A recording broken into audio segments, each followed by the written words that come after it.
Good morning students. Next topic of UV spectroscopy is solvent effect and choice of solvent. So solvent effect में first factor है हमारे पास effect on fine structure. जैसे solvent का मतलब क्या होता है कि मॉलिक्यूल को हम किस सॉल्वेंट में या किस मीडियम में डिसॉल्व कर रहे हैं, ठीक है। तो देखो इसमें सबसे पहले क्या होगा, effect on fine structure. Effect on fine structure, अब फाइन स्ट्रक्चर से हमें क्या मतलब है इसका कि फाइन स्ट्रक्चर क्या होती है। जैसे देखो हमारे पास अगर कोई मॉलिक्यूल का हम स्पेक्ट्रा लेते हैं तो स्पेक्ट्रा को अगर हम डिस्कस करें बेटा, तो स्पेक्ट्रा में अगर जितनी ज़्यादा पीक्स होंगी, ठीक है, तो इसका मतलब है हम स्पेक्ट्रा के बारे में ज़्यादा इन्फॉर्मेशन बता सकते हैं कि हमें क्या क्या इन्फॉर्मेशन स्पेक्ट्रा के बारे में मिल रही है। लेकिन अगर सॉल्वेंट को चेंज करने से, अगर देखो यहाँ पे जो डार्क डार्क हमें दिख रहा है वो है फाइन स्ट्रक्चर, लेकिन जब हमने सॉल्वेंट को चेंज किया, सॉल्वेंट चेंज करने से क्या हुआ कि जो फाइन स्ट्रक्चर थी वो डॉटेड में चेंज हो गई, मतलब वो सारी ब्लर हो गई, ठीक है। तो ये ज़रूरी नहीं है कि सॉल्वेंट चेंज करने से ऐसा ही होगा। कई बार ऐसा होता है कि पहले ब्लर हो और बाद में सॉल्वेंट का इफेक्ट है जो वो रिवर्स आ जाए, ठीक है। तो ये डिपेंड करता है कि जैसे कोई सब्सटेंस पोलर सॉल्वेंट में अच्छा रिजल्ट देगा, कोई मॉलिक्यूल नॉन पोलर में अच्छा रिजल्ट देगा, ठीक है।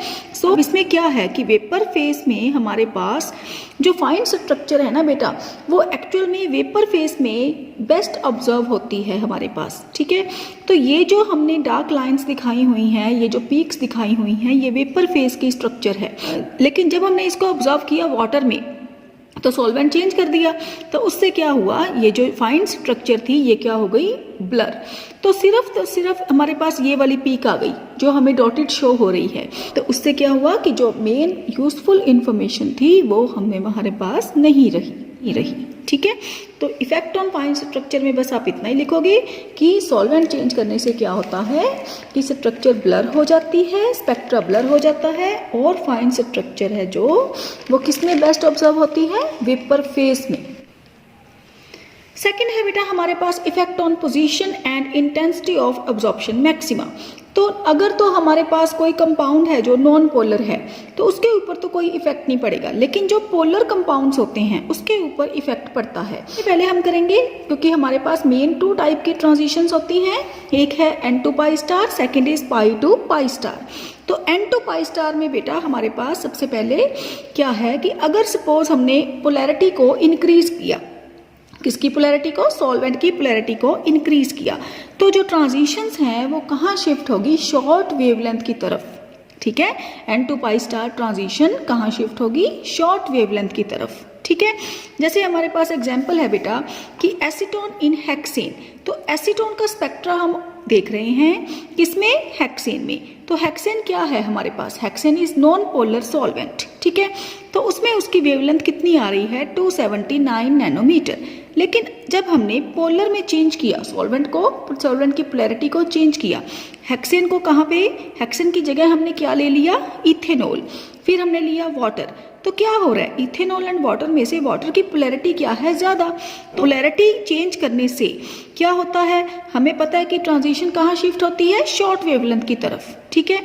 तो इथेनॉल में 279 से 270 हो गया, लेकिन वाटर में पोलैरिटी हाई होने की वजह से 264 हो गया, ठीक है। सो वेवलेंथ और डिक्रीज हो गई, क्लियर। तो ये होता क्यों है, ऐसे क्यों हुआ decrease, this is due to greater stabilisation of ground state than excited state through dipole interactions, through hydrogen bonding and through solvation with polar solvent, ठीक है। तो अब ये क्या है, ग्राउंड स्टेट, एक्साइटेड स्टेट। तो आप स्ट्रक्चर को ध्यान से देखो बेटा, उसमें क्या है कि ये जो डिफरेंस है, इतनी एनर्जी, मतलब मैंने आपको बताया हुआ है ना कि एनर्जी है जो वो that is inversely proportional to wavelength, क्योंकि हमने एक्सप्रेशन किया था E equal to H nu, HC by lambda. तो जो लैम्डा और एनर्जी है वो एक दूसरे के इनवर्सली प्रोपोर्शनल है। तो इसमें आपने क्या लर्न करना है बेटा कि N2 पाई स्टार ट्रांजिशंस हैं जो, उसमें क्या होता है कि ग्राउंड स्टेट जो है वो ज़्यादा स्टेबल है as compare to excited state. तो ग्राउंड स्टेट के स्टेबल होने की वजह से क्या हुआ, तो जो N2 पाई स्टार ट्रांजिशन है कि जो एनर्जी डिफरेंस है वो इंक्रीज हो गया और वेवलेंथ डिक्रीज हो गई, ठीक है। सो नेक्स्ट है हमारे पास shift in pi to pi star transitions. So shift in pi to pi star में, एन टू पाई स्टार में हमने क्या कहा है कि जो ग्राउंड स्टेट है वो ज़्यादा स्टेबलाइज हो जाती है, लेकिन पाई टू पाई स्टार में रिवर्स इफेक्ट होता है।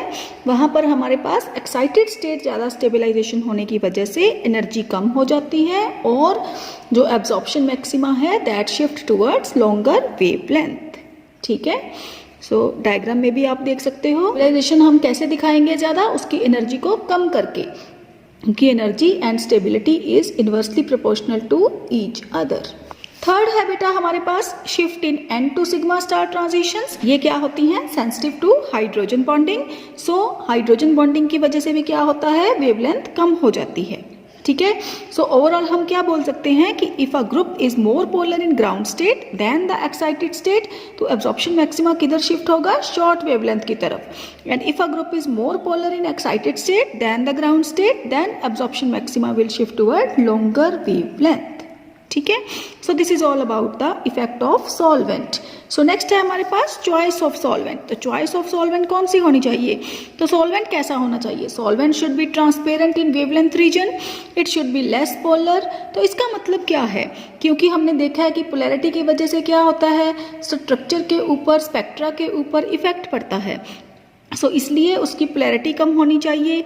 जो हमारा मेन यूवी रीजन है 200 टू 400, उसके बीच में सॉल्वेंट की जो खुद की पीक है वो नहीं आनी चाहिए। ठीक है, सो कौन सा सॉल्वेंट सबसे बेस्ट है? 95% ethanol, because it is cheap, it is good, it has good dissolving power and it does not absorb radiation above 210 nanometer, क्योंकि अबव 210 क्या हो जाएगा, हमारे पास यूवी रेडिएशंस हैं जो उनकी रेंज स्टार्ट हो जाएगी। ठीक है, और कौन कौन सी एग्जाम्पल है हमारे पास? N hexane, cyclohexane, methanol, water and ether. ठीक है, so this is all about the solvent.